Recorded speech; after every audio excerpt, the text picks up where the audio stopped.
Oke, episode pertama ini sesuai ada yang komentar XRP dan Cardano ya. Gimana bang, masih work kah? Ini aku agak gagal paham work tuh maksudnya apa ya? Work atau work ya? Itu dua hal yang beda. Work itu bekerja, kalau work itu worth it gitu. Maksudnya masih masih apa ya? Masih gimana sih jelasinnya? Worth itu masih masuk akal nggak gitu ya? Nah, jadi ini ya mungkin maksud dia masih worth nggak gitu ya, worth it nggak dijadikan portofolio gitu mungkin maksudnya, oke? Dan David Daredevil menjawab enggak. Ya, jadi ya mungkin sependapat ya aku sama si David ini, Bang David ini ya. Nah, kita akan melihat dari segi technical analysisnya, dari segi chartnya aja ya. Kita nggak usah apa namanya, nggak usah dari segi fundamental, karena kalian udah tahu juga semua fundamentalnya, sama-sama layer 1, sama-sama CEO-nya kalian tahu ya. Kemudian sama-sama juga kena gugat di SEC kemarin ya, tapi bedanya XRP itu dari 2020 ya. Kalau si ada ini kan baru-baru bulan inilah kita masih lihat fresh. Oke, jadi ya ini aku udah nggak masukin list lagi ke dalam portofolio aku udah lama, dan aku berjanji gitu di 2024 atau 2025 tuh aku nggak mau stressin ada ini atau punya portofolio si ada ini, oke?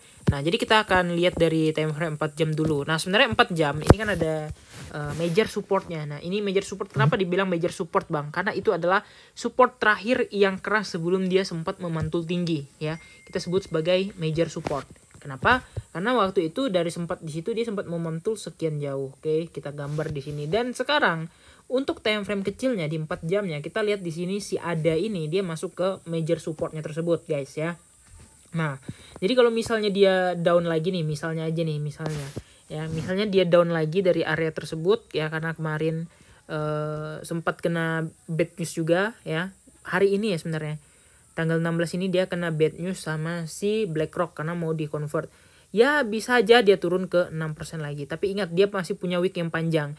Wick adalah utang ya. Sekali lagi ya, wick adalah utang yang mana mau nggak mau, suka nggak suka biasanya itu dibayar. Ya minimal bayar setengahnya gitu ya.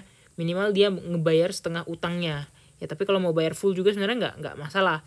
Dan kalau aku perhatikan, ini koin-koin yang kayak gini, yang bikin wick panjang, dia nggak bakal akan langsung bullish. Kenapa? Dia masih punya utang, dia masih punya momok, yaitu wicknya sendiri. Ya kurang lebih misalnya kan kayak gini, ya minimal dia akan buat fase accumulation gitu ya. Kalau misalnya kita anggap misalnya aja ya, uji supportnya ini tebal ya. Jadi mau nggak mau, suka nggak suka, dia akan bentuk pattern lagi atau dia bentuk pola lagi kayak yang terjadi di sini ya. Pola reaccumulating atau pola akumulasi gitu, akumulasi ulang. Kalau ya, ini kalau nih, kalau nggak jebol. Tapi kalau jebol ya sampai mana lagi gitu ya, bisa jadi dia turun sampai kita hitung lah ya sampai mana. Misalnya kalau di sini ininya ini aku pun narik low-nya, kita tarik high dan low-nya ya. Misalnya di sini ini itu balik situ nolnya ya. Misalnya itu titik nolnya, kemudian satunya itu kita bikin lah di sini ya kan. Nah, masih bisa untuk terakhir ya, mungkin ini udah terakhir juga sih ya, tapi ini kayaknya salah fibonya. Kita pakai daily aja nanti fibonya ya. Nah, tapi ini untuk secara 4 jam dia masih di area, dan kita lanjut ke daily.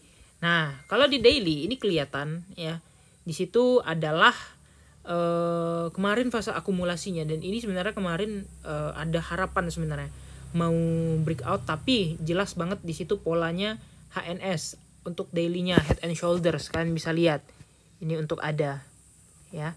Nah, untuk ada HNS untuk daily dan langsung berat. Memang sebenarnya udah jelas banget di situ ada rejection baik di MA 200 daily, itu udah sebenarnya udah jelas banget ya. Kemudian dia menambah lanjutannya lagi. Nah, kalau aku lihat di sebenarnya itu udah apa ya? Support yang di sini nih sebenarnya udah support yang cukup kuat banget gitu. Maksudnya cukup kuat untuk kalau kita tarik ke sana ya. Ini kalau kita tarik nih sampai di sana nih, ini masih balik ke area yang kemarin nih guys ya. Ini balik ke area sekitar awal listing di Binance atau gimana ini ya. Kita lihat ini di tahun berapa ini? Di tahun Mei, di bulan Mei ya. Mei 2018 ya. Ini Mei 2018, ini kan 2019. Ya, ini Mei 2018 harganya tuh di situ ada ya.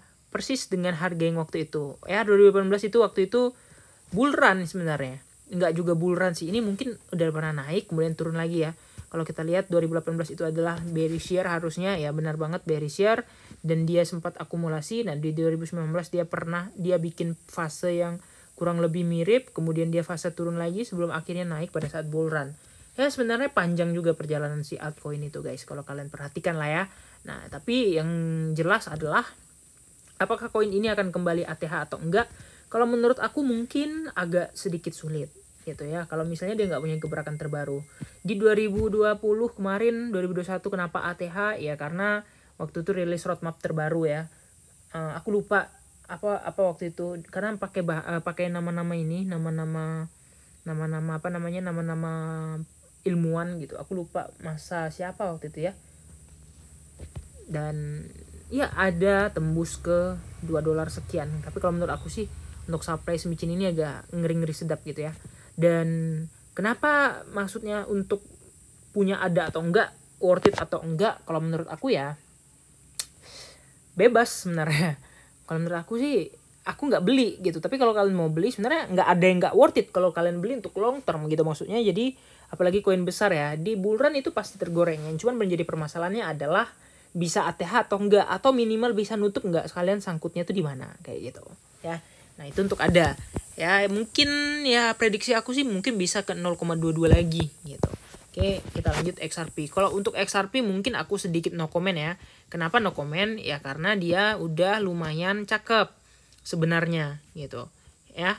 Cakepnya ya sekarang kalau kita lihat ini ada pola apa namanya, double top ya, pola M, yang mana pola M ini endingnya adalah turun ke sini. Kalau misalnya mau beli boleh ke Bang. Ya tidak ada larangan karena itu kan porto kalian masing-masing guys ya. Nah, ini pola M double top yang mana target itu harusnya di sini, balik lagi. Ya, sebelum memulai bull run mungkin dia bisa balik lagi. Dan kenapa ada ini kelihatan sedikit lebih bullish di atas MA200 daily ya? Karena mungkin ada newsnya ya. Soalnya dia adalah salah satu koin yang tidak ikut bull run. Bukan tidak ikut bull run. Tidak ATH di tahun kemarin. Ya, kalian bisa lihat. Itu terakhir harganya tinggi itu di sekitar bulan April ya 2021. Ya, hampir $2.